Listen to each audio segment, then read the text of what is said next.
ये कथा है धनतेरस पर दीपक जलाने और सोना चांदी खरीदने की परंपरा से।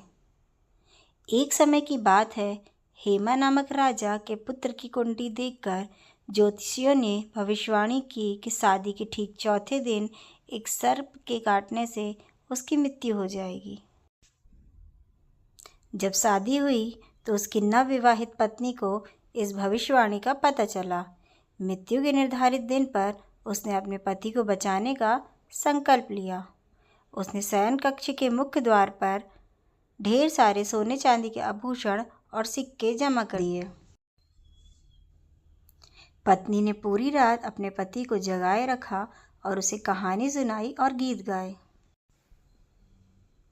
जब यमराज के देवता एक विशाल सर्प के रूप में राजकुमार का प्राण लेने आए तो द्वार पर रखे दियों की जगमगाहट और सोने चांदी की चमक से उनकी आंखें चौंधिया गईं।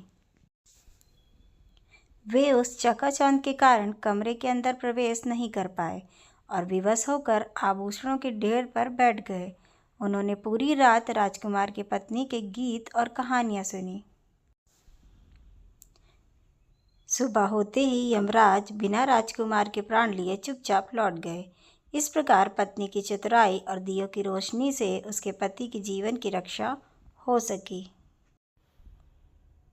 तभी से लोग अकाल मृत्यु से बचने और घर में समृद्धि लाने के लिए धनतेरस के दिन दीप जलाते हैं और सोना चांदी और बर्तन की खरीदारी करते हैं। एक और कथा के अनुसार एक बार ऋषि दुर्वासा के शाप के कारण देवताओं का वैभव और शक्तियाँ क्षीण हो गई। तब भगवान विष्णु ने देवताओं को समुद्र मंथन करने की सलाह दी। देवताओं और असुरों ने मिलकर क्षीण सागर का मंथन किया। इस मंथन से एक के बाद एक 14 रत्न बाहर निकले। कार्तिक मास के कृष्ण पक्ष की त्रयोदशी तिथि को 14 रत्नों में से एक रूप में भगवान धन्वंतरी प्रकट हुए। वह अपने हाथों में अमृत से भरा कलश और आयुर्वेद का पवित्र ग्रंथ धारण किए हुए थे। भगवान धन्वंतरी को देवताओं का चिकित्सक और आयुर्वेद का जनक भी माना जाता है। चूंकि वह हाथ में कलश लेकर प्रकट हुए थे, इसलिए इस दिन बर्तन या धातु की नई चीजें खरीदना शुभ माना जाता है और उनके प्रकाट्य दिवस को स्वास्थ्य एवं आरोग्य के लिए धनतेरस के रूप में मनाया जाता है। ये दोनों कथाएं बताती हैं कि धनतेरस सिर्फ धन कमाने का नहीं, बल्कि स्वास्थ्य, सुरक्षा और सौभाग्य को अपने जीवन में आमंत्रित करने का त्यौहार है।